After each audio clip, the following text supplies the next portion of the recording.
hoje nós estamos aqui com uma convidada mais do que especial, né? Porque ela é a queridinha das nossas alunas aí da plataforma Mulher Informa, a doutora Silvia Fonseca. Muito bem-vinda, seja muito bem-vinda. Obrigada, Polly. Essa parte eu não sabia que eu era queridinha aí Você é das suas queridinha? alunas. Ah, mas você é queridinha, você não sabe ainda. Agora, gente, deixa eu falar o currículo dela aqui pra vocês. Só que eu tive que anotar aqui, que vocês não estão entendendo tanto de coisa que ela fez já. Eu Pode não sei colar, nem pode fazer uma como... cola. eu não sei nem como que ela teve tempo pra tudo isso. Ela dorme no formol. Vamos lá. Primeira, olha aqui. Ela é médica, especialista em tudo que nós mulheres precisamos. É isso que eu tô entendendo aqui, ó. Ela entende muito de reposição hormonal e é por isso que ela é queridinha das nossas alunas, porque ela já falou muito aí sobre esse assunto aí para nossas alunas da plataforma. Manja muito de longevidade, é pós-graduada em medicina estética e harmonização orofacial. Nutrologia. Nutróloga também, né? E não contente, ela também é educadora física, mas ela é educadora física da USP, formada na USP, tá? E não contente ainda, né? Ela tava meio assim, entediada. Ela resolveu fazer agora uma especialização. Tá terminando já? Tô na metade. Tá na metade. Em dermatologia e medicina integrativa. Então é um privilégio ter você aqui hoje no nosso primeiro episódio. Fala um pouquinho aí pra gente do que você encontra mais no seu consultório, né? Sobre um pouquinho do emagrecimento, como que você linka aqui, ó, essas duas faculdades, né? Educação física com a medicina. Bom, em primeiro lugar, obrigada pelo convite, né, Polly? Aliás, abafa o caso, gente, muita responsabilidade, que eu não estava sabendo que eu era a primeira aqui nesse podcast, viu? Não pode falar que é o primeiro, sabe? Então, Polly, tudo começou, eu fui cursar educação física, né? E à medida que eu fui estudando o corpo humano, eu percebi que eu queria me aprofundar mais, sabe? Eu não fiquei feliz só com os conhecimentos que a faculdade proporcionava. Então, eu via um aluno com escoliose, eu via um aluno com pressão alta, outro com diabetes. Aí, eu queria entender melhor essas patologias. Legal. Aí, logo depois, eu cometi a loucura, né? Eu me formei, acho, com 21 anos, educação física, e aos 26 eu entrei em medicina. Caramba, meu Deus. E como que tá sendo como que você concilia aí, né, essas duas formações, né? A gente tava conversando antes aqui, né? Conta pro pessoal, assim, quais são as queixas mais comuns aí que a mulherada chega no seu consultório, enfim. Gente, vocês já sabem, né? Acho que eu nem preciso responder. A principal queixa, pior ainda, que a mulher, ela pode ser magra, mas mesmo assim ela vai ter essa queixa, que é emagrecimento. Emagrecimento, né? As nossas alunas também. Fala um pouquinho mais pra gente sobre esse link entre exercício, emagrecimento, a medicina. Bom, em primeiro lugar, eu queria comentar até um pouco da relação atividade física e emagrecimento. Porque a maioria das pessoas tem um pensamento errado sobre isso. Eu vejo que as pessoas que frequentam ali a academia, elas estão preocupadas no gasto calórico durante a atividade física. E isso, entre aspas, né, é uma tremenda bobagem. Por quê? Porque eu tenho que executar o exercício de tal forma que eu torne meu corpo muito mais apto a queimar gordura a hora que eu estiver em repouso. Eu não tenho que me preocupar durante. Partindo daí, né, existe sempre um mito entre musculação e aeróbico. Vamos lá. A Polly, eu sei que ela pensa exatamente como eu. Já sabemos que a musculação ajuda muito mais no emagrecimento do que quando comparado ao aeróbico. E por que isso acontece? Porque a hora que eu estou executando o exercício, lógico que não treinando de forma fofa, eu indo realmente ali até quase o meu limite, eu estou provocando um dano muscular. E esse dano muscular demora a ter uma recuperação. E isso aumenta bastante o nosso gasto calórico, né, na hora que eu estiver parada ali. Além disso, quanto mais músculos eu tiver, mais tolerante eu vou ser ao carboidrato. Por quê? Porque eu não sei se vocês sabem, mas lá dentro do músculo, a gente tem carboidrato, a gente tem um glicogênio muscular. Então, eu vou poder me dar ao luxo de comer muito mais carboidrato. Fora que, mais músculos, né? Eu vou estar gastando muito mais gordura também em repouso, como eu já tinha dito, né? Há pouco tempo atrás. E, Polly, é engraçado, né? Agora vamos falar um pouco do aeróbico, né? Essa informação, ela parece um pouco um paradoxo, mas vamos tentar raciocinar juntas aqui. Só uma coisa, doutora. Conta aqui pra gente, Silvia. Doutora foi... Ela dá até risada. Conta aqui pra gente, Silvia. Só que muitas alunas viram pra mim e falam assim, Polly, o problema é que eu não quero ficar assim musculosa, né? E aí elas têm medo de fazer o treino resistido, né? Que a musculação é um tipo de treino resistido. Elas têm medo de fazer, né? Depois fala um pouquinho mais pra gente sobre isso também. Gente, é muito difícil, assim, a mulher ficar grande, a não ser que ela se utilize de hormônios para isso. Então, vocês não têm que ter essa preocupação. Normalmente, o que deixa o braço grande não é o músculo, é a gordura. É porque você está em sobrepeso, você está em obesidade, não é o excesso de músculo. Então, esse medo não tem por que existir, né, Polly? Exato. Ah, legal, bacana. E essa briga ali que a mulherada fica, né? Faço cardio, faço aeróbico, ou faço lá o treino resistido, a musculação, pra conseguir emagrecer, né? Porque o que eu mais vejo é a galera lá na esteira, ou correndo na rua, fazendo pedal, aula de zumba aeróbica. Olha, é engraçado isso, porque eu vou passar uma informação agora que parece um paradoxo, né? Mas vamos raciocinar juntas aqui. Mulherada aí, quando eu estresso a minha musculatura, ela não cresce? Quando você fala estresse, né? Você tá querendo dizer... Quando eu me exercito, quando você exercita quando eu estou geral. fazendo o exercício resistido, a musculatura não tende a crescer? Sim, sim, ela tende a crescer. Agora eu vou passar uma informação que vocês podem desmaiar aí. Quando eu estresso, ou seja, uso a gordura como fonte de energia, ela pode crescer também. É mesmo? Essa daí eu desconhecia total. Como assim? Gente, o corpo ele é muito sábio. Ele tem instinto de sobrevivência. Então, se eu utilizo a gordura como fonte de energia durante o exercício, a tendência é esse tecido adiposo crescer. Aí só me perguntar o seguinte, mas então, eu não vou mais fazer aeróbico, eu não posso ir mais para esteira, para bicicleta? Não, mas você pode. Porém, você tem que fazer uma atividade intensa na qual você não utilize a gordura como fonte de energia. Você utilize o carboidrato, o seu glicogênio muscular. Por quê? Porque depois, na hora que você estiver em repouso, você vai acabar mobilizando a gordura para repor a energia que você perdeu. Então, vou tentar resumir aqui um pouquinho. Vamos ver se eu entendi certo. O que você está querendo dizer é o seguinte, que a gente tem adaptação ao treino, né? Perfeito, a gente se adapta ao treino. Né? Se no meu treino eu gasto muito a gordura, né, para fazer o exercício, e aí eu acho que tem aquela analogia também de pessoas que fazem exercícios cardiovasculares, né, muito prolongados, né? Que às vezes tem uma barriguinha, né? Você fala, a pessoa treina tanto e tem uma barriguinha, então é por conta disso, né?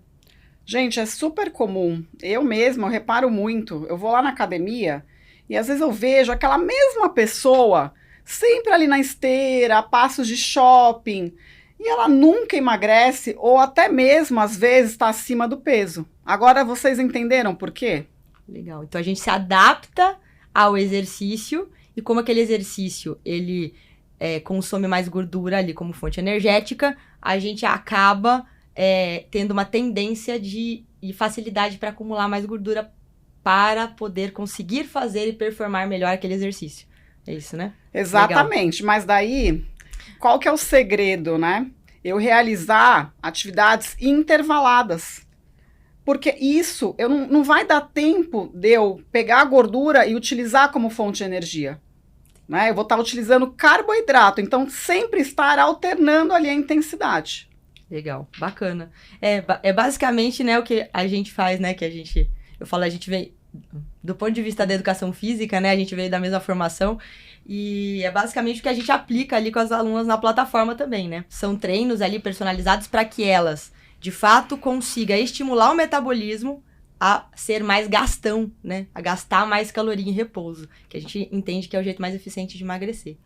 E sobre nutrição, e sobre essa nutrologia aí relacionada a emagrecimento, o que você mais vê? Porque o que eu mais vejo hoje é a galera restringindo e privando as pessoas de comerem, né? Então não pode comer isso, não pode comer aquilo. Aí às vezes pode, às vezes não pode. Aí às vezes é proibido, vai dar câncer, às vezes não vai. Então é complicado, né? Tem hora você fala, gente, outro dia a pessoa quase me matou porque eu tava comendo uma paçoquinha. Como assim? Não pode comer paçoquinha? Eu falei, gente, mas é tão bom, sempre comi, né? Conta um pouquinho pra gente sobre a sua visão em relação à alimentação. Da alimentação, bom, eu acabei de comentar, né, que o nosso corpo, o tempo todo, as nossas reações acontecem para que a gente sobreviva. A partir daí, o que a gente já consegue raciocinar? Que se eu faço uma restrição calórica muito intensa, o corpo vai pensar assim, nossa, peraí, gente, a Silvia tá gastando muito, ela tá comendo pouco, ela pode morrer. O que o meu organismo vai fazer? Vai despencar o meu metabolismo. E aí eu vou emagrecer, gente? Não, né? Que legal, muito interessante isso. Ou seja, vê se eu tô captando aqui, doutora. Veja, doutora, ótimo. Aí vê se eu tô captando aqui, doutora Silvia. Que é o seguinte, quando a gente é submetido a um estresse, né, em relação a não ter essa disponibilidade de alimento, né? O nosso metabolismo vai ficando mais lento, certo? Exatamente. E quando a mulher faz isso, por muitas e muitas vezes, porque o que eu vejo é assim, a mulherada assim, 30 anos já, né? 30, 35 anos, já tá com muita dificuldade de emagrecer e aí não estão nem perto do climatério, que a gente pode justificar, né? Tô ali na pré-menopausa, na menopausa, justifica do ponto de vista hormonal. O que se dá essa dificuldade de emagrecimento dessa galera mais jovem, assim, 30 anos, sabe, 35 anos? Será que é de fato, né? A minha pergunta é, será que é de fato um problema metabólico relacionado à alimentação das pessoas que é mais industrializada? Ou eu fico pensando se não poderia ser relacionado a tantas intervenções que elas tiveram lá na adolescência, né, se privando de comer, e aí elas criam essa adaptação e o metabolismo vai ficando mais lento. Então, né, Polly, é até engraçado, porque a maior parte das doenças normalmente acontecem, aí eu vou ter que falar outro palavrão, pelo leaky gut. O que é o leaky gut? É uma hiperpermeabilidade intestinal. Então, é quando justamente o intestino ele perde esse porteiro, né? Então, substâncias, muitas vezes tóxicas, começam a entrar ali no nosso corpo.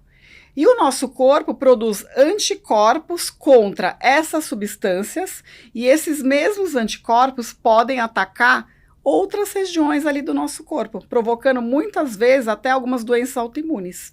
Nossa, por isso que essa incidência de doença autoimune pode estar aumentando, né? Que é o que a gente vê, assim, né? Se a gente não tratar o intestino, tá? A gente dificilmente consegue estar saudável. Entendi. E existe, assim, um suplemento ou um tipo de alimentação que é mais indicada para a saúde desse intestino? Bom, o principal suplemento, eu diria, é a glutamina. A glutamina é o principal alimento da célula intestinal, então ajuda bastante.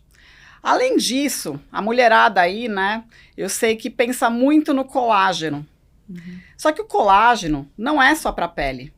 Todo mundo se raciocina, eu vou tomar colágeno, eu quero melhorar minha pele.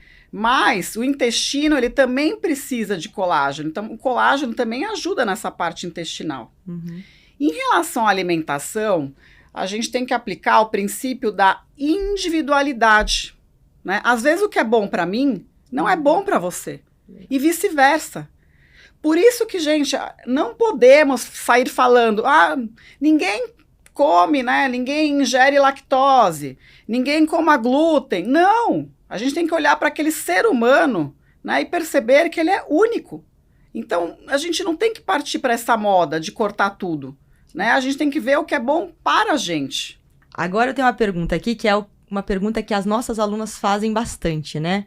A grande maioria das nossas alunas ali, elas estão entre 40 anos, né? 40 e 70 anos, né? A gente tem alunas até de 70 anos.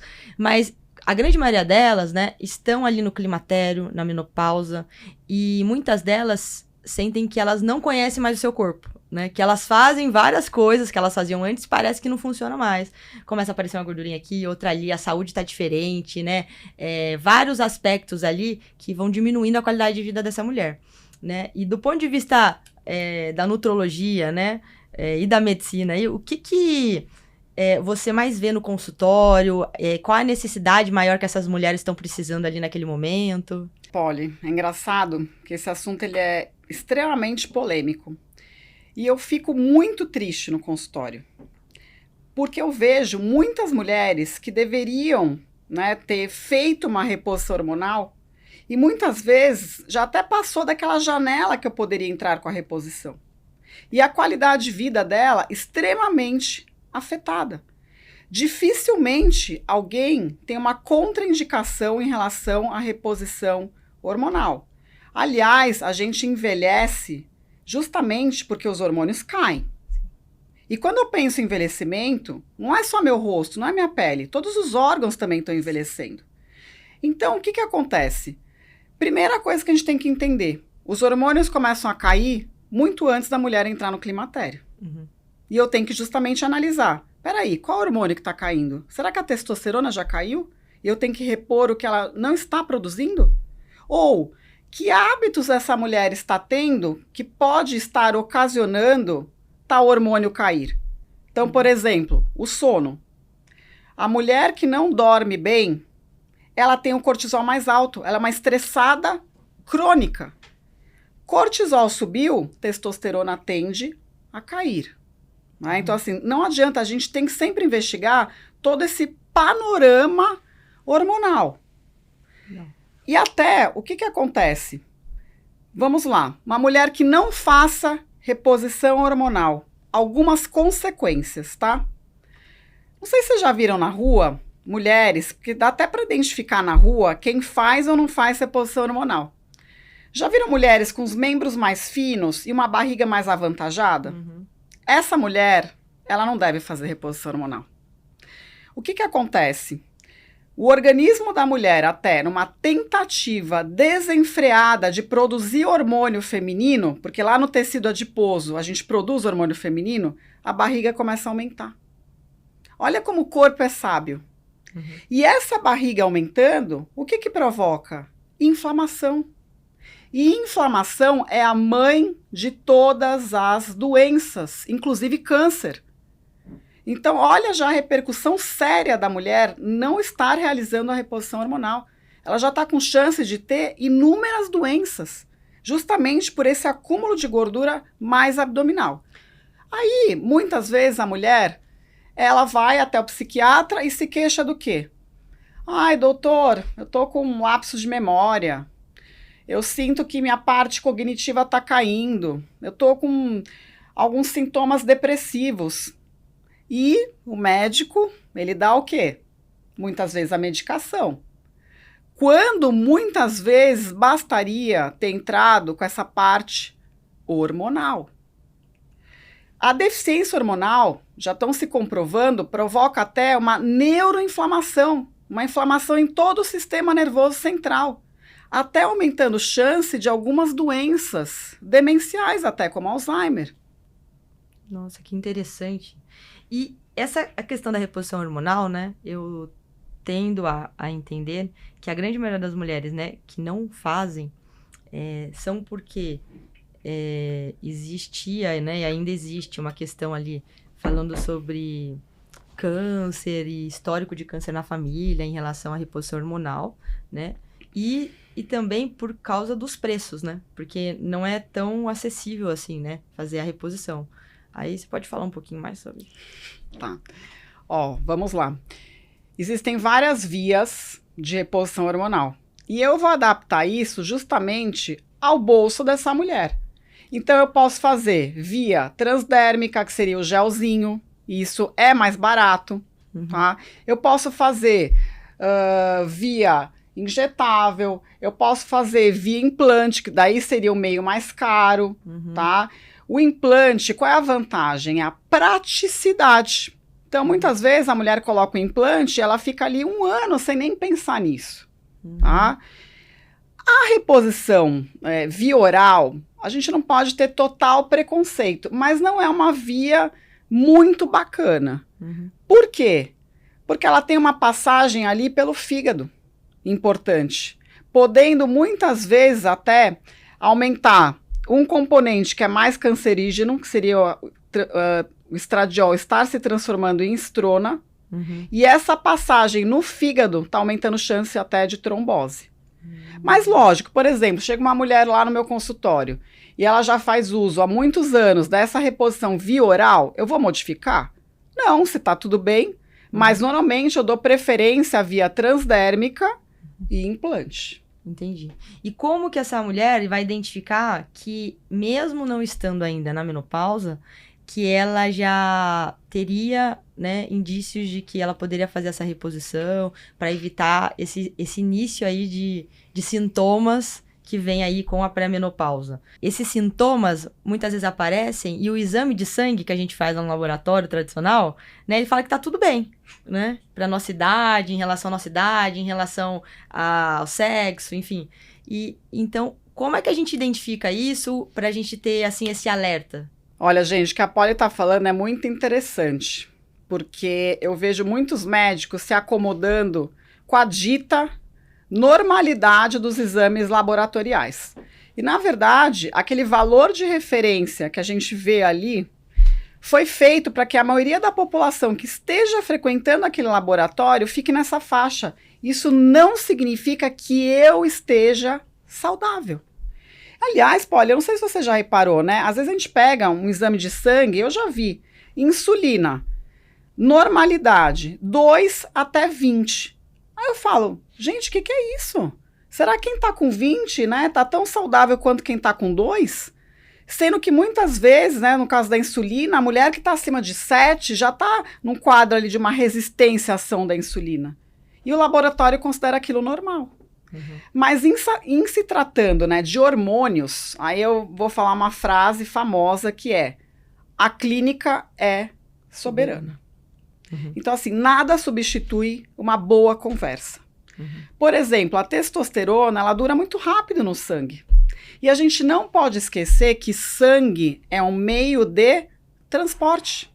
Então, não está refletindo o que está lá dentro da minha célula. Primeira coisa é a gente captar isso, né? A segunda é entender que aquela testosterona que eu medi, ela foi embora já muito rápido, ela já foi degradada. Então, eu preciso conversar com a mulher, eu vou questionar. E aí, como que tá a sua libido? E sua massa muscular? Tá difícil ganhar músculo? Você anda se sentindo cansada? Né? Como que tá a sua disposição? E sua facilidade em emagrecer? Né? Então, a gente tem que questionar tudo isso. Nada substitui uma boa conversa. Legal. Maravilhoso. Maravilhoso. Pra gente também colocar um pouco, né, pensando no que você está falando, pra gente colocar um pouco menos de responsabilidade no exame de sangue, né? Porque tem muitas pessoas que não se tratam porque, eu não fiz o exame, eu não sei o que é o exame, eu não vou ao médico porque, eu não tô com o exame na mão. Mas é isso que você disse, né? O exame, ele dá uma referência, mas a clínica, lá, os sintomas que a pessoa tá tendo, essa perda de qualidade de vida, ela é mais importante ainda para intervenção, para a escolha do tratamento, né? Não, e é até engraçado, né, porque quem é meu paciente já até sabe, porque eu canso de repetir isso. O exame de sangue é um registro fotográfico. Eu bati uma foto daquele momento. E será que eu tô igual todos os dias? Né? Então, a gente não pode levar a ferro e a fogo um registro fotográfico só. Legal, super interessante. Ô, Silvia, e conta pra gente assim, ó, porque você também, né, é especialista aqui, né, tá fazendo especialização em dermatologia, né, eu já tô querendo saber já, né, em dermatologia, e eu queria entender, né, indo pra essa questão, a gente falou de emagrecimento, reposição hormonal, né, e quanto esse estilo de vida que a gente tá falando, né, de se cuidar, observar seus sintomas, fazer exercício, se alimentar de uma forma que o seu corpo está precisando naquele momento, né? E não ficar ouvindo gurus por aí, né? O quanto isso influencia na nossa pele, no envelhecimento da pele, nas ruguinhas e tudo mais?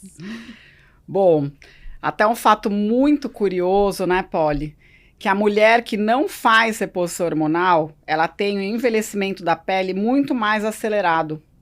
O fibroblasto, que é a célula da pele que produz colágeno, também tem receptor para hormônio sexual. E é engraçado que no consultório é muito nítido. Quando a mulher que não faz reposição hormonal senta ali na minha frente, é incrível a comparação dela em relação a alguém que faz. A pessoa que não faz parece normalmente muito mais velha, né? É uma coisa assim que é inacreditável. Existe uma faixa etária média, assim, vamos falar do que você já vivenciou até agora, né? Nos 14 anos aí de medicina. Existe uma faixa etária que você percebe que geralmente é o início ali onde a mulher tem que ficar mais atenta para iniciar essa reposição hormonal? Olha, Polly, eu acredito que por volta dos 40 anos. Tá. Aliás, eu queria até voltar no assunto, né, que você falou, que eu acredito que a maioria das mulheres não saiba que o excesso de açúcar, o excesso de carboidrato, tende a se ligar ao colágeno da nossa pele e destruí-lo, acelerando o envelhecimento, que é um processo que a gente chama de glicação. Uhum. Ou seja, gente, ferrou pra mim. Ferrou. Eu sou a formiguinha. Meu Deus, nem a genética oriental vai me ajudar nesse processo. Ferrou. Agora, quanto que é muito açúcar? Bom. Já pus ela na parede agora.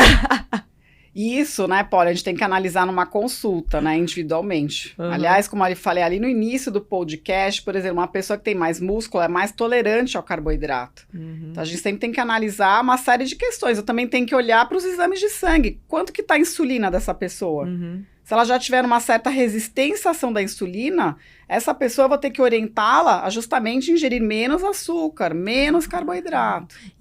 Então, especificando um pouquinho mais aqui, se a pessoa, ela come açúcar, carboidrato e tudo mais, e ela, lá no exame de sangue dela, ela tem uma insulina mais baixa, assim, não ali nos limites superiores, significa que o corpo dela tá respondendo bem a essa insulina, a essa ingestão de carboidrato, na média. Olha, eu vou responder sua pergunta tentando explicar a relação entre a célula, carboidrato e insulina. Uhum. Vamos lá. Eu já falei ali no início que o tempo todo o nosso corpo ele visa o quê? A nossa sobrevivência, não é? Se eu começo a ingerir muito carboidrato e o carboidrato precisa da insulina para ele entrar ali dentro da célula, chega uma hora que a célula fala assim: para, insulina, para de jogar carboidrato dentro de mim, eu não quero mais, chega. Só que a insulina vai entrar numa guerra contra a célula, vai falar assim: não, célula, eu vou continuar jogando carboidrato para dentro de você. Vem mais insulina, gente, vem mais. A insulina começa o quê? A subir. Então, quando eu vejo uma insulina mais alta ali no exame de sangue, não adianta, parece que eu tô jogando um tarô, que eu sou vidente, né? Eu já olho para o paciente e eu sei que o histórico dele normalmente foi de excesso de carboidrato. Uhum. Legal, bacana. Então ainda posso comer doce, gente. Fiz exame de sangue sexta-feira passada. A insulina tá maravilhosa. Yes! Quanto tá? Tava 2 ou 3. Tá, de parabéns. Agora eu queria entender um pouquinho mais. A gente falou, né, do açúcar, falamos do que atrapalha essa pele, do que não atrapalha. E o que ajuda? Tem vitaminas que ajudam essa mulherada aí que já estão uns 40 a mais, né? Em que aspecto que elas vão ajudar? Vale a pena esses suplementos vitamínicos ou não vale? Polly, uma vitamina que eu sou fã é a vitamina D. Por que eu sou fã da vitamina D? Porque a deficiência da vitamina D tende a tornar o nosso corpo mais inflamado. Isso dificulta o emagrecimento. Além disso, uma deficiência da vitamina D faz cair testosterona. Nossa. Dificultando ainda mais o emagrecimento. E é muito fácil a gente encontrar essa deficiência no consultório. Dificilmente eu vejo pessoas com valor ideal de vitamina D. E é importante até ressaltar que cada pessoa tem o seu nível ideal. Não adianta eu falar, Polly, o seu nível ideal é tanto, fulana, você é a mesma coisa. Não. A gente sempre tem que relacionar no exame de sangue, né, cálcio, vitamina D e um outro exame que é um hormônio chamado PTH. Então, o que acontece? A principal função da vitamina D é manter o cálcio adequado ali no sangue. Se a vitamina D está baixa, o cálcio não vai estar adequado no sangue, o organismo, né, de forma sábia, começa a quebrar osso para ter esse cálcio no sangue. Aí esse PTH, esse hormônio, começa a subir. Então, eu tenho que estar sempre olhando, né, para essa tríade, para eu saber qual o valor ideal de vitamina D dessa pessoa. Para ter um equilíbrio de fato, né? Olha, Exatamente. gente, como que é. Não existe receita de bolo, né? É sempre uma análise individual mesmo. Maravilhoso. E além da vitamina D, né? Aí você falou do cálcio aqui também, mas quais outras vitaminas? Porque eu vejo muito multivitamínico. Multivitamínico disso, multivitamínico daquele. Multivitamínico da beleza. Outro dia eu vi. Um multivitamínico da beleza. Eu falei, nossa, gente, o que tem aqui dentro, né? Funciona mesmo? Quais vitaminas a gente tem que prestar atenção? Então, a gente tem a vitamina D, que a gente tem que prestar atenção nessa tríade, né? Que também é o cálcio e esse PTH, que eu nem conhecia. E quais outras? Olha, Polly, o que eu canso de ver no consultório é deficiência de vitamina B12, de ácido fólico, zinco, cobre, que daí já são minerais, né? Selênio, ferro até. E é importante, a gente até entra em outro assunto muito bacana, que é a tireoide. Uhum. Porque aqui a gente está falando muito sobre o quê? Metabolismo. Sim.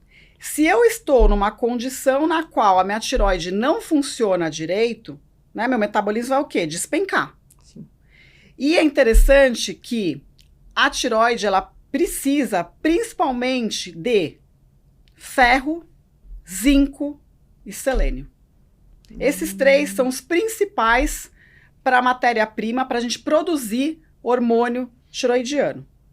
Mas eu sempre falo para os pacientes, né?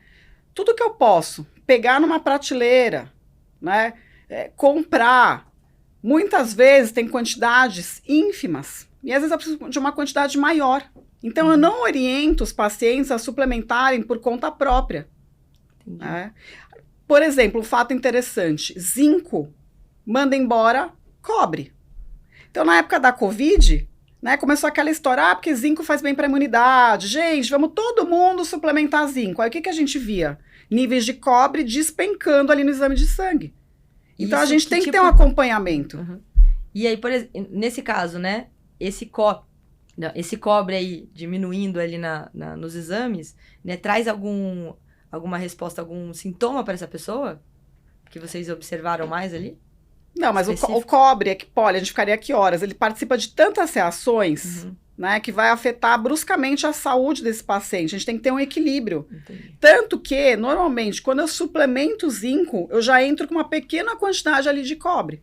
Já imaginando que vai mandar um pouco embora, né, do cobre. Ah, interessantíssimo, interessantíssimo. E você falou também sobre o ferro, né? E eu vejo, inclusive eu mesma, Polly, tive o ano retrasado, né, uma deficiência da ferritina, que é o estoque do ferro. Estoque do nosso ferro, né, por da minha cabeça resolver que eu não ia comer carne vermelha mais, né, e que eu ia comer só peixe, né, e eu fiz isso por 1 mês, 40 dias, e de repente eu fui na médica, ela falou pra mim, Polly, vai fazer os seus exames, nossa, o que tá acontecendo? Que seu estoque de ferro tá baixo, né?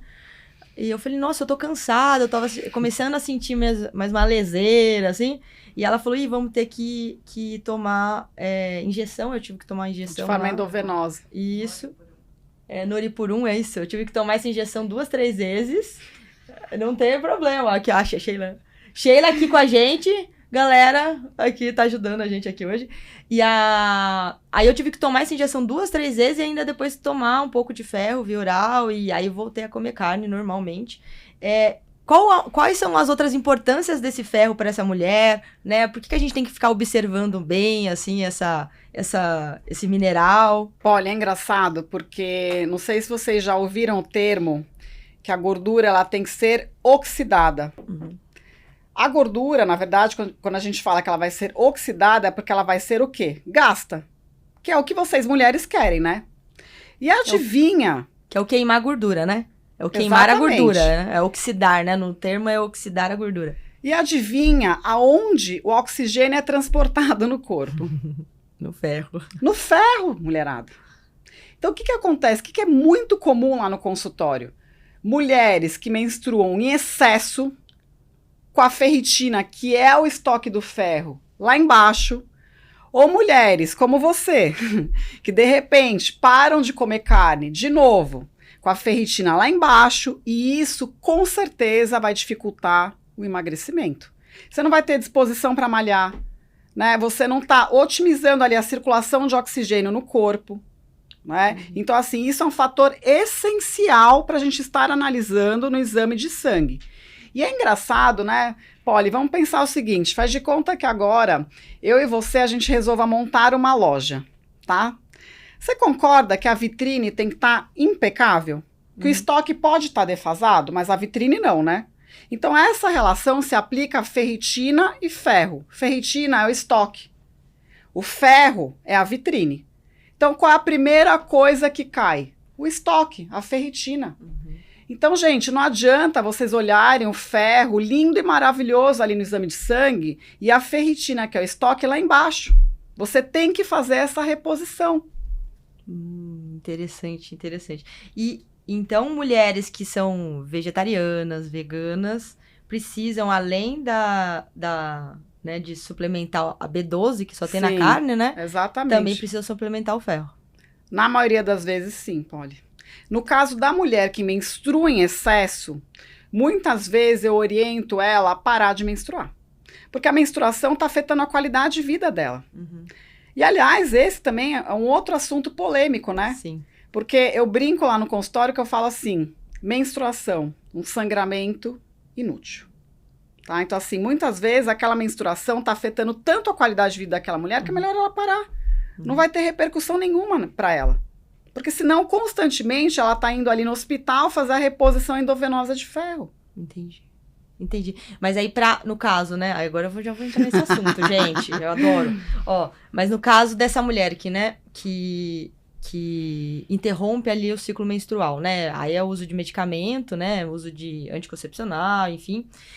Isso tem algum prejuízo para ela? Ali depois no climatério, na menopausa? Ou não? Não tem nenhum prejuízo. Lógico que a gente tem que escolher a melhor via para ela interromper a menstruação. Então, eu, Silvia, abafo o caso, não gosto muito da pílula. Tá. Porque a pílula vai prejudicar muito esteticamente a mulher. A gente precisa raciocinar que, por exemplo, a testosterona, né, que nos beneficia esteticamente, para ela agir, ela precisa estar livre. A pílula aumenta muito um transportador de testosterona. Vou até pegar esse copo aqui, ó. Faz de conta que isso aqui seja o SHBG, que é esse transportador. Tá? E ó, o microfone, gente, é a testosterona. A pílula, como ela aumenta muito esse SHBG e a testosterona tem íntima afinidade por esse SHBG, ela vem aqui, ó, e se gruda. Sobra pouco livre. Ela não age. Aí a mulher que tá usando pílula começa a reclamar do quê? Ah, tô com dificuldade de emagrecimento. Nossa, tá aparecendo tanta celulite em mim. Ah, eu não tô mais conseguindo ganhar massa muscular. Então, eu, Silvia, não gosto muito, tá? Eu prefiro outras vias para interromper a menstruação. Lá no consultório eu trabalho bastante com implante hormonal, né? Que eu particularmente sou fã. Interessante. E quais são essas outras vias além do implante hormonal? Tem alguma que você, né, que você gosta de utilizar? Tem um implante que foi desenvolvido por uma empresa famosa chamada Elmeco, que chama Nestorone. Ele interrompe a menstruação por 6 meses. Só que a gente tem que estar ciente que também vai cair um pouco da testosterona. Não tanto quanto a pílula. Então, o que eu faço? Nesse mesmo implante, eu já coloco o Nestorone e eu já coloco um pouco de testosterona para essa mulher. Aliás, esse implante lá no consultório é sucesso total, porque as mulheres amam. Entendi.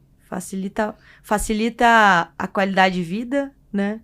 E todas as intervenções que elas fazem ali para conseguir se manter em forma, né? Mais ativa, bem disposta, libido em alta, né? Polly, eu mesma, apesar da idade, não estou na menopausa.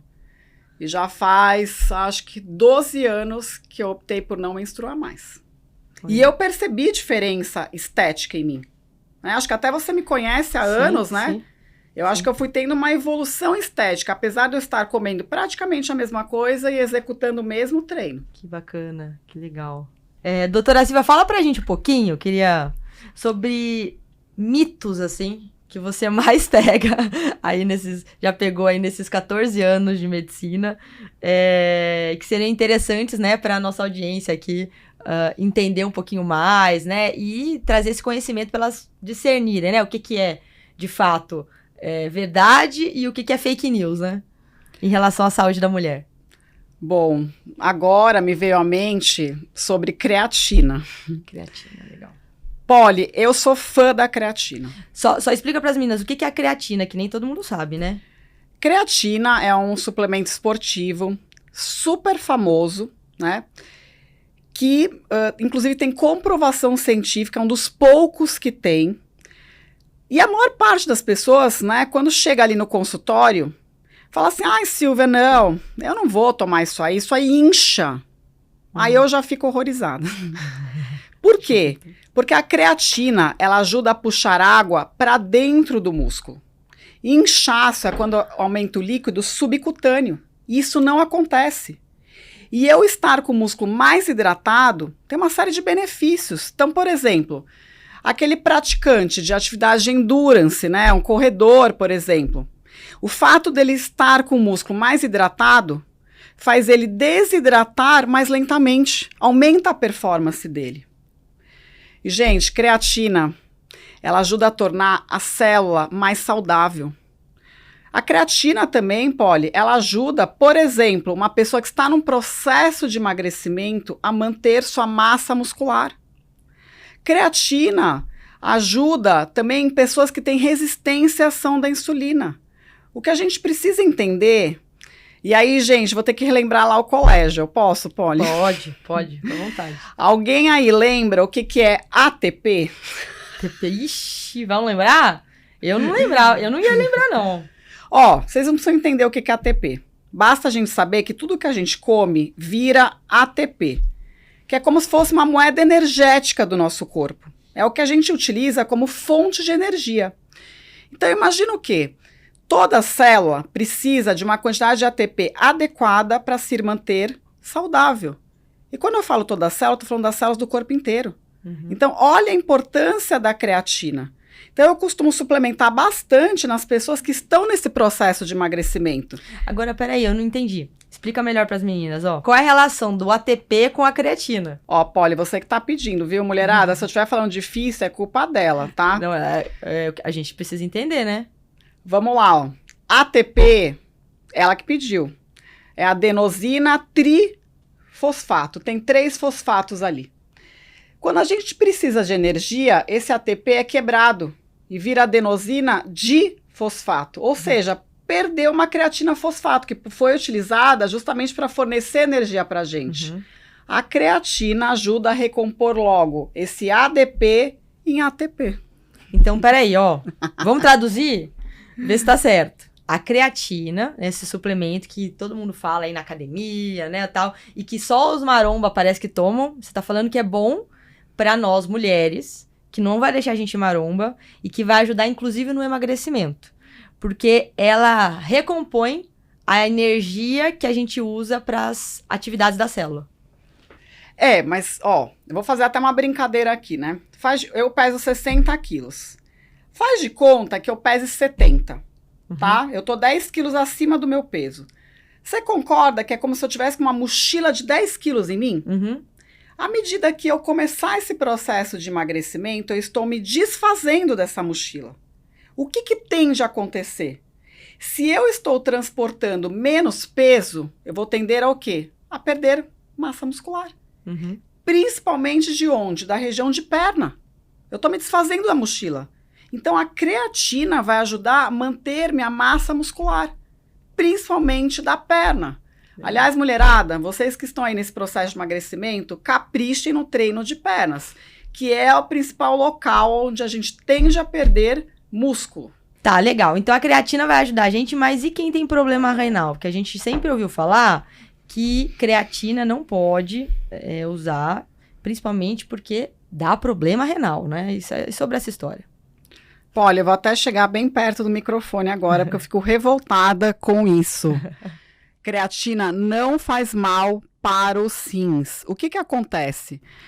A creatina, ela tende a virar creatinina, que normalmente a gente utiliza como marcador da função renal.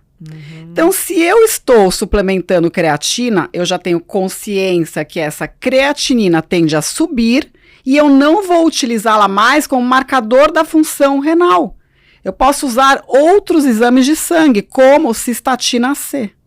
Ah, entendi. Então, a referência que está sendo utilizada, né, ela é ruim. E aumentar essa creatinina não vai interferir na saúde renal dessa mulher. Ó, creatinina mais alta nem sempre significa uma disfunção renal. Então, por exemplo, se eu faço atividade física e logo em seguida eu vou medir creatinina, com certeza ela vai dar mais alta. Ou os fisiculturistas, né, quem tem mais músculo tende a ter uma creatinina mais alta. Por isso que eu gosto bastante desse marcador de função renal, que é a cistatina C, porque nada disso interfere. Ah, interessante. E para quem já tem problema renal, tudo bem tomar creatina? Para quem já tem. Olha, Polly, eu diria que só se for um doente renal crônico grave, tá? Em outros casos, eu até arriscaria tomar creatina.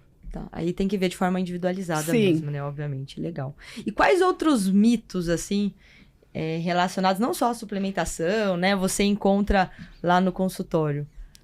Olha, Polly, eu acho que um dos principais é a balança. Acho que eu até vou vender minha balança de bioimpedância lá no consultório e tirar férias. Porque os pacientes, principalmente mulher, ligam muito para a balança. E eu fico revoltada. Por quê? Por exemplo, faz de conta que eu opte pela estratégia de reduzir carboidrato na minha alimentação. O peso na balança tende a despencar. Por quê? Porque cada molécula de carboidrato lá dentro do nosso músculo, né, puxa bastante água. Aí eu começo a perder água e eu vejo o peso na balança caindo. Mas será que isso foi emagrecimento ou foi uma desidratação? Aí que entra, né, aquela coisa das pessoas que têm mania de cortarem o carboidrato, elas ficam felizes que o peso está despencando, mas na verdade elas estão virando uma uva passa, elas estão perdendo muito líquido. E emagrecer é perder gordura. Assim como vários pacientes, né, chegam lá no consultório e já entram na sala desanimados. Ai, certeza que eu engordei. E aí, quando eu vou ver, na verdade, eles ganharam músculo. Então, não posso levar a ferro e a fogo o peso da balança. Eu tenho que utilizar métodos que vejam como estão cada compartimento. O compartimento ósseo, a água, a massa muscular, a gordura. Legal. Interessantíssimo. Que pergunta tem aí? Me mandaram uma perguntinha aqui, gente, da creatina. Eu vou voltar no assunto.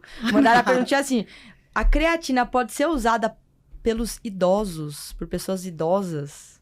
Responda aí pra gente. Amei esse bilhete. Não está assinado, gente. Não está assinado. É uma pena que não esteja assinado, porque não só poderia, como eu acho que deve. Legal. Tá. Inclusive, a minha mãe suplementa. Minha mãe suplementa. Tá com 69 anos, ela suplementa com creatina. Porque qual é o principal problema do idoso? É a sarcopenia. É a perda de massa muscular. Legal. Lógico que o idoso, só suplementando a creatina, ele não vai aumentar o músculo. Ele precisa ter um estímulo físico, que é a atividade física. Tá? Mas é essencial. Ainda mais, né, Polly? Hoje em dia, quem tem menos músculos tem mais mortalidade. Então, mais músculos demonstra para mim longevidade. Legal. Né? A gente tem que estar preparado, por exemplo, eu saio daqui do estúdio e sofro um acidente. Eu tenho que ficar acamada ali 1 mês. A minha tendência a sobreviver não vai ser maior se eu tiver mais músculos? Né? Porque acamado, né, gente? A doutora tá querendo dizer, quando a gente tá acamado, em repouso, a gente perde massa muscular, né? A gente perde muita massa muscular. E então, se a gente tem uma reserva maior, certo? Exatamente. A gente, mesmo perdendo, ainda vai ter uma boa quantidade ali de músculo. Que é o que aconteceu muito com muitos idosos e idosas na pandemia, né? Que pararam de fazer exercício, pararam de sair de casa, perderam muita massa muscular, né? E não só isso, né? De ficarem trancafiados em casa também, né? Reduziram muito a qualidade de vida deles e a gente vê um aumento da mortalidade, não só pelo Covid em si, né? Mas por todas essas variáveis. Aliás, posso até fazer uma observação? Mulherada, músculo é uma glândula, assim como a sua tireoide. O músculo produz uma série de hormônios que são benéficos para nós. Só que tem um porém. Ele só produz essas substâncias benéficas quando estimulado. Então a gente tem uma verdadeira farmácia aqui ao nosso poder. E entre aspas, né, de graça. Então a gente tem que usufruir dessa série de hormônios que a gente tem. Sedentarismo hoje é uma doença. A gente sabe que pessoas sedentárias tendem a morrer antes, justamente porque pouco músculo vai aumentar a mortalidade. E tem uma questão, né, Polly, que é importante, que um dos problemas do idoso é a queda, né? Uhum. Porque o idoso, ele sofre aquela queda, isso até aconteceu com meu avô. Meu avô teve uma queda, foi hospitalizado, pegou uma infecção hospitalar e veio a falecer. Então, se a gente notar, se a gente for pesquisar, uma grande causa de mortalidade idosa é essa queda. Uhum. Sim. Tem umas estatísticas, né, que o idoso quando cai, né, e quebra ali o fêmur, tem ali uma estatística de que em menos de, se não me engano, 1 ano, ele vem a falecer. Foi meu avô. Né? Em menos de 1 ano ele vem a falecer. Tava super saudável. Olha que... Meus pêsames. Doutora, quais os hormônios que o músculo é capaz de produzir? Que você comentou agora. A gente produz uma série de miocinas, que a gente fala, mas, Polly, tem mais de 1000 substâncias que as pessoas ainda estão pesquisando. Na verdade, essa informação que o músculo é uma glândula, ela é muito recente, né? Uhum. Então, assim, as pessoas ainda estão pesquisando. Porém, o que a gente já sabe? Aqui, tem antidepressivo, tem hipoglicemiantes, né? Tem uma série de coisas que só fazem bem pra gente. É ao contrário do tecido adiposo, que libera uma série de substâncias que fazem mal pra gente. Interessante. Interessantíssimo. Então, ter mais músculo vai trazer pra gente facilidade no emagrecimento, qualidade de vida, um metabolismo mais acelerado, funcionando melhor. É isso que você tá querendo dizer. Silvia, conta pra gente o seguinte. A gente falou de vitamina, aí a gente foi, voltou, falou de músculo, aí a gente tá indo de novo. Agora eu quero saber o seguinte: falamos de creatina, falamos de vitamina D, falamos de ferro, zinco, e eu quero saber qual outro suplemento vitamínico você mais prescreve lá no consultório. Polly, eu vou ter que relembrar o colégio de novo. Já basta que eu falei no ATP, agora eu vou ter que falar de mitocôndria. Quem aí lembra o que é mitocôndria? Lembra o que é a mitocôndria, gente? Lembra? Não precisamos saber o que é mitocôndria. Tá. Basta a gente ter o conhecimento que é dentro dela que acontece a queima da gordura. Então, para eu emagrecer, eu preciso de uma quantidade, uma qualidade boa de mitocôndrias. E a gente também sabe que essa boa quantidade e qualidade de mitocôndrias é essencial para a gente ter saúde. Muitas doenças começam numa disfunção dessa mitocôndria. Mas vamos voltar lá, que é o que interessa, né? O emagrecimento. Então, eu já falei que a gordura, né, ela é gasta dentro da mitocôndria. Então, quem é meu paciente já sabe. Toda vez que passa em consulta, eu normalmente passo algum fitoterápico que otimiza essas mitocôndrias. E eu vou fazendo um rodízio entre essas substâncias. Lembrando que, gente, uma das principais coisas que melhora a mitocôndria é o exercício físico. Então, assim, dentre as suplementações, como que eu posso melhorar a mitocôndria? Então, tem vários. Tem coenzima Q10, tem quercetina, o ácido alfa-lipóico. Legal. Lembrando que não é pra gente ir lá na farmácia e sair comprando tudo, tá, gente? É importante, né, esse diagnóstico, né? Esse olhar mais holístico ali, mais integrativo, pra ver tudo que tá faltando, né? E o que pode faltar ou está em excesso pra gente trazer esse equilíbrio, né? Como você falou anteriormente. Sim. Você falou da mitocôndria. E sobre o ômega 3? Porque toda vez que eu vou na médica, a doutora Dani fala, Polly, tem que tomar ômega 3. Eu odeio tomar, gente, ômega 3. E ela fala pra eu tomar, eu tomo um mês, depois eu paro. Não gosto daquele negócio, aquela cápsula desse tamanhão. Conta pra gente. Ó, de novo eu vou chegar perto. Me convença. Eu vou chegar perto aqui do microfone, gente. Meus pacientes, eu sempre falo, ômega 3, vida inteira. Por quê? Porque o ômega 3, ele tem um componente muito anti-inflamatório. E como eu falei lá atrás, a inflamação é a mãe de todas as doenças, inclusive obesidade. E hoje se tornou impossível, somente pela alimentação, eu suprir a quantidade que eu preciso de ômega 3. A gente acaba ingerindo muito mais o ômega 6, que é inflamatório, do que o ômega 3, que é anti-inflamatório. Então, meus pacientes, Polly, tomam e vão tomar o resto da vida. Entendi, já convenceu. Vou passar agora, saindo daqui. Vou comprar meu ômega 3. Ai, Cacildes. É chato esse comprimido, hein? Chato, não tem gosto de nada, você engole. Mas desse tamanhão, muito grande. Entala aqui na Fala, goela. que eu vou colocar a cheira aqui também, o microfone. Não é? Entala na goela. Às vezes você ainda fica lembrando dele. Você fica... Parece um sapo. Mas, Polly, sabe o que é dá. engraçado? Eu até passo para os pacientes após a refeição e normalmente após o jantar. Porque muitos pacientes, né, como você aí tá falando, não tem uma aderência tão boa ao ômega 3, porque fica aquele gosto residual de peixe. Imagina você ter um encontro nesse dia, né? Abafa o caso. Nossa senhora. É pior que cebola. Mas se você tomar à noite, ó, gente, não tem problema, tá? Vocês não vão até esquecer que tomaram ômega 3. Ah, e tem um negócio que eu aprendi, que ômega 3 não é qualquer ômega 3, né? Porque assim, tem ômega 3, você vai na farmácia, tem ômega 3 lá de vintão, e tem ômega 3 lá de R$100, R$80, tantos reais. Aí você fala, vou comprar o de vintão, né? Mas parece que tem que ter uma coisa lá dentro dele, aí eu queria que você falasse melhor, que vai fazer com que isso que é importante. Que são essas substâncias que estão dentro dele que são importantes, que a gente tem que olhar. Ó, de novo eu me empolguei aqui no microfone. O ômega 3, ele tem EPA e DHA. Gente, vocês não sabem o que é isso, tá? Que é muito nome. Mas o EPA, ele tem um componente mais anti-inflamatório. E o DHA é quando eu estou preocupada mais com a parte cognitiva. Mas vamos voltar ao assunto que interessa, né, Polly? Emagrecimento. Sim. Então, quando eu viso emagrecimento, eu quero uma quantidade de EPA alta. E aí, né, você vai na farmácia, vê um ômega 3, sei lá, R$30, o outro 200. Normalmente, o mais caro é porque tem uma quantidade de EPA muito mais alta. Porque senão o barato, aconteceu até outro dia com um paciente.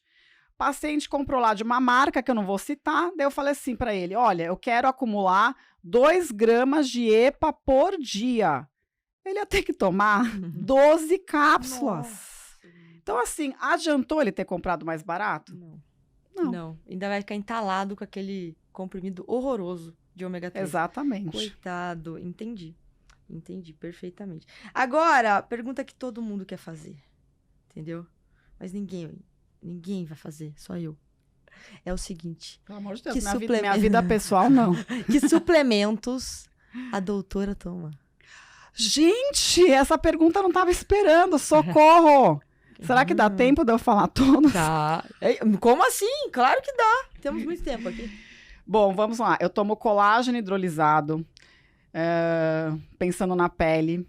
Eu tomo X-Nutriment, tô falando o nome de uma marca, hein, gente? Tô recebendo nada por isso, mas evita que o colágeno seja degradado.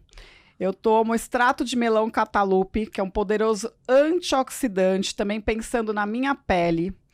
Eu tomo biciglinato de magnésio à noite, Polly, para me ajudar a dormir. Lógico, eu tomo ômega 3, tá? Visando emagrecimento, então eu coloco cerca de 2 gramas também por dia de EPA para mim. Eu tomo vitamina D, mais a vitamina K2, MK7, é esse palavrão mesmo, tá? Por quê? Porque a vitamina D, ela tem que estar associada a essa vitamina K2, para que o cálcio seja absorvido nos ossos. Legal. Também, eu estou sempre melhorando minhas mitocôndrias, então nesse exato momento eu estou com ácido alfa-lipóico. Eu estou também, que às vezes eu não consigo alcançar os níveis ideais no meu sangue. Eu estou com zinco, cobre e selênio. Vamos lá que tá bem difícil essa pergunta, preciso lembrar daquela quantidade de cápsulas que eu tomo, né? Eu tomo Relora, Poli, porque eu tenho que assumir que às vezes à noite eu tô a toda, sou uma pessoa super ativa, então eu tenho um pouco de dificuldade de pegar no sono e o Relora ajuda a baixar o cortisol da noite. Que mais, gente? Eu tô ficando preocupada, que eu preciso lembrar. Eu tomo creatina, isso eu vou tomar o resto da minha vida também. Whey protein. Eu só costumo tomar, Poli, quando eu percebo que naquele meu dia eu não consegui realizar um aporte proteico adequado, tá? Mas, normalmente, isso é raro, tá? Eu deixo, assim, para último caso, né? Só quando minha vida foi corrida, eu percebi que eu não comia a quantidade de proteínas adequadas. Que mais, Poli? Olha, eu posso ter esquecido de alguma coisa, mas eu acho que eu falei tudo. Mas aí, deixa eu te perguntar. O que a gente vê muito, assim, que as pessoas falam, mas na nossa alimentação a gente não consegue suprir todas essas vitaminas e minerais, porque eu vejo principalmente, assim, na minha família, né, minha mãe, minhas tias, elas, a cúrcuma tem isso, tal vegetal, tal legume tem selênio, mas a quantidade que a gente teria que comer dele é muito grande, né, pra gente ter todos esses benefícios, confere? Olha, Poli, esse é um assunto que eu adoro. Por quê? Porque às vezes a gente come de forma adequada, eu tô comendo vários legumes, frutas, mas o solo onde esses legumes, frutas foram cultivados, às vezes é pobre. Aí será que aquele alimento vai ter a quantidade de vitaminas e minerais alta? Não. Então, primeiro problema já começa daí. Segundo, às vezes eu tenho um defeito genético que faz com que eu não consiga absorver determinado nutriente daquele alimento. E isso a gente só sabe com testes genéticos. Então, eu já percebi que eu tenho dificuldade de metabolizar vitaminas do complexo B. Então, vira e mexe, eu tenho que suplementar. Isso é um defeito genético meu, que inclusive faz até aumentar o marcador inflamatório importante que se chama homocisteína. E a homocisteína mais alta, ela predispõe ao quê? A doenças cardíacas, AVC, depressão, pode até acelerar o envelhecimento. Então, a gente tem que pensar em tudo isso. Fora que, muitas vezes, né, é até comum encontrar pessoas que estão com uma dificuldade de absorver aquele nutriente. Né? Às vezes a pessoa não está com ácido suficiente no estômago, que até é uma coisa comum de acontecer em pessoas mais velhas, né? Conforme os anos vão passando, a gente vai diminuindo a quantidade de ácido no estômago. A gente falou de vários assuntos aqui, a gente foi e voltou, né? Em vários assuntos. Falamos de exercício, falamos de alimentação, de suplementação, né? Agora vamos pensar o seguinte.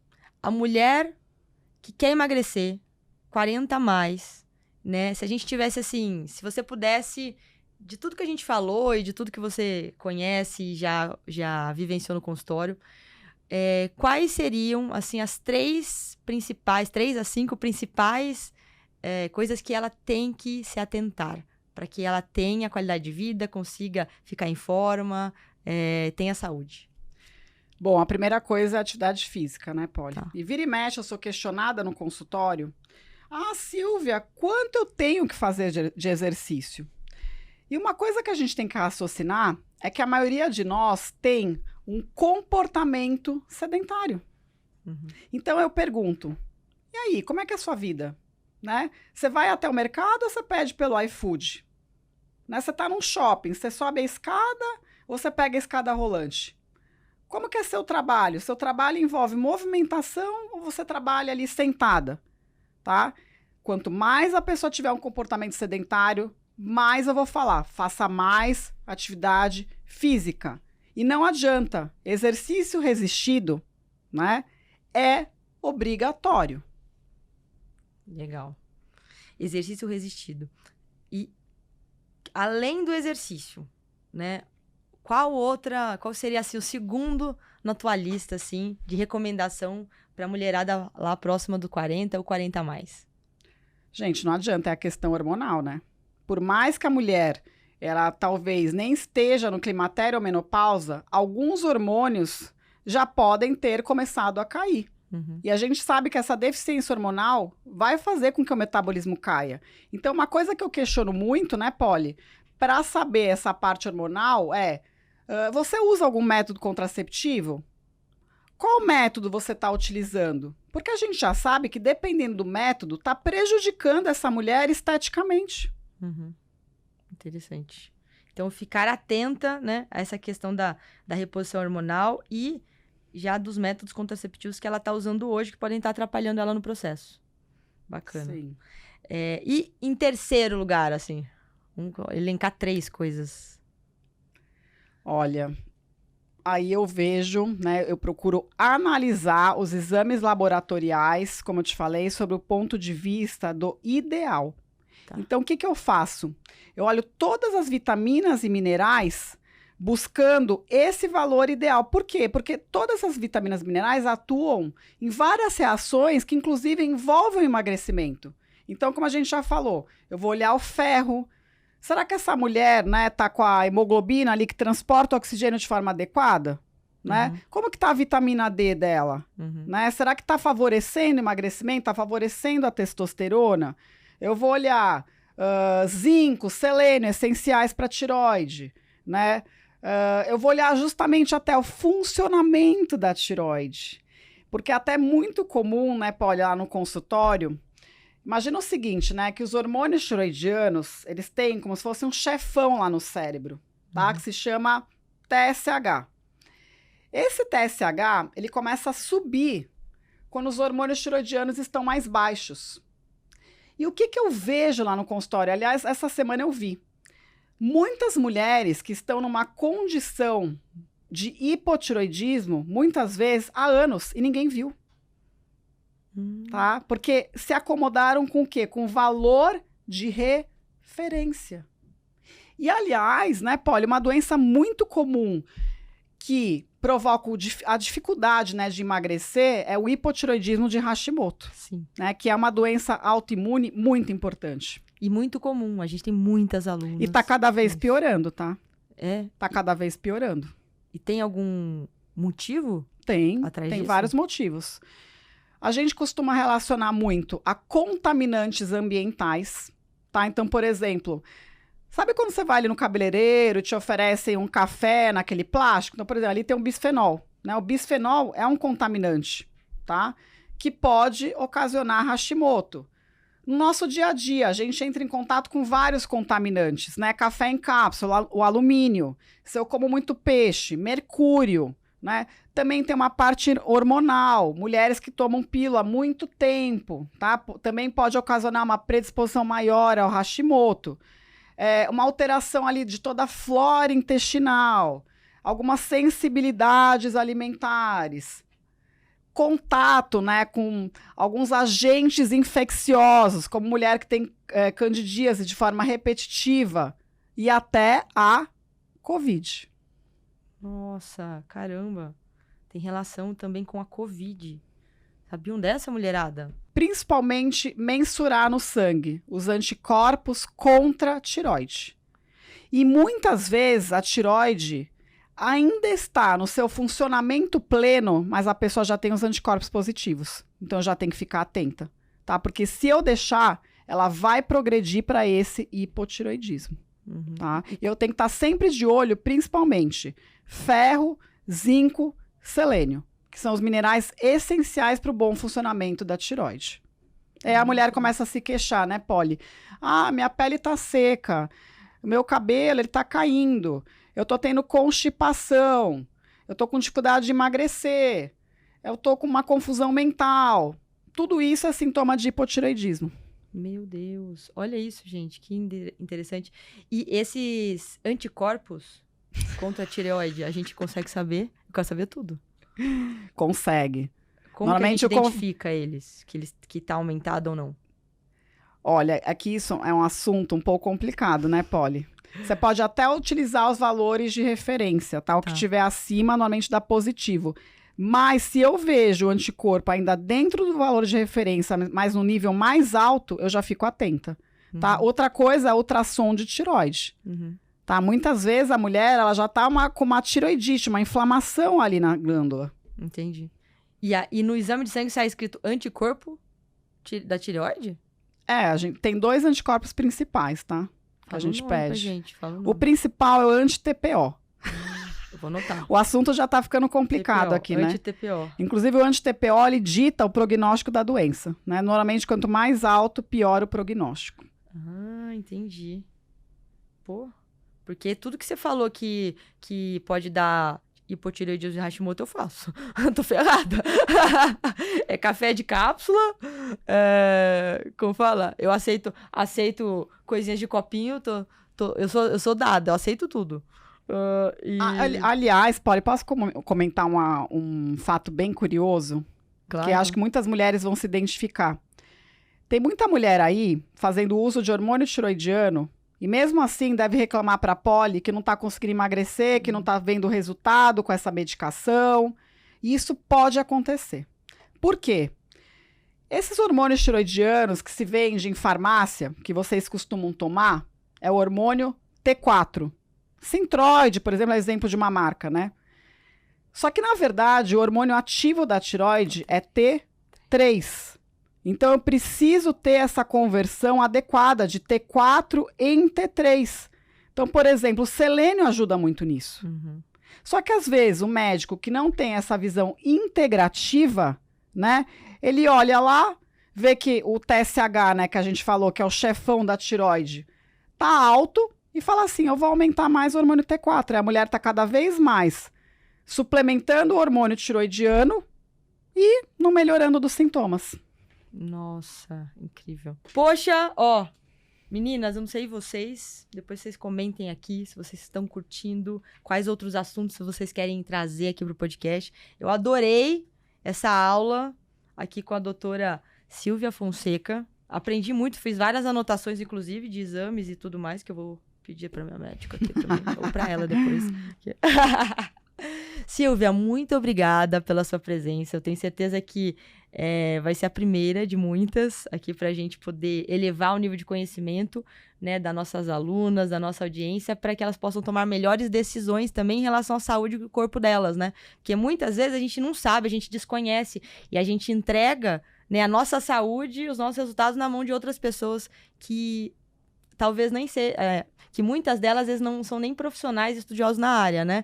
A gente entrega para gurus, blogueiras e tudo mais. Então, a ideia é a gente trazer aqui conteúdo relevante para você, que vai te ajudar no seu processo de emagrecimento, na tua saúde, né, em várias etapas da sua vida, né? Para que você consiga, né, manter o seu bem-estar e sua qualidade de vida. Silvia, muito obrigada pela presença. Quer falar mais alguma coisa? Não, que até você comentou algo que é engraçado, né, Polly? Porque ao mesmo tempo que hoje a gente tem mais acesso à informação, a população está cada vez mais obesa. Então, será que essas informações são realmente verdadeiras? Por isso que essa conversa, né, é tão importante, porque a gente estuda tanto e nada melhor do que passar informações verdadeiras. Então, eu que te agradeço, adorei a conversa. Ah, detalhe, se as meninas querem te encontrar aí, né, marcar, te conhecer, saber mais, como que elas te acham? Tem Instagram? Olha, principalmente o Instagram, @dra.silviafonseca. Tá, legal. Ou @clínica doutora Silvia Fonseca _. Nós temos um lema aqui no Mulher Informa, né? Eu com as nossas alunas, né? Que é assim, feito melhor que perfeito. Porque a mulherada, né, toda exigente consigo mesma, né? E aí a gente nunca começa, né, a se cuidar, a gente nunca dá continuidade, porque sempre doa o nosso tempo pro outro, a gente sempre vende o nosso tempo para outras pessoas, né? E eu sempre falo para as alunas o seguinte, que elas precisam começar e elas precisam ter consistência, então todo dia um pouquinho. E quando a gente pensa em perfeição, a gente nunca faz, porque não tá perfeito o suficiente, não tá bom o suficiente, né? Eu não tô conseguindo ter resultado suficiente. Então, a gente sempre usa essa frase que feito é melhor que perfeito, né? Pra gente continuar agindo. né? E eu trouxe uma lembrancinha aqui pra você. Eba, Doutora obrigada. Silva, que é uma que eu uso também, nossas alunas aqui, ó, que é a nossa pulseirinha pra gente lembrar, sabe? Que é o nosso feito melhor que perfeito. Ai, que Que bonitinho. eu sou mulher em forma. Amei. Gostou? Que ótimo. Amei, obrigada. Que legal. E eu quero agradecer, né, novamente a presença aqui.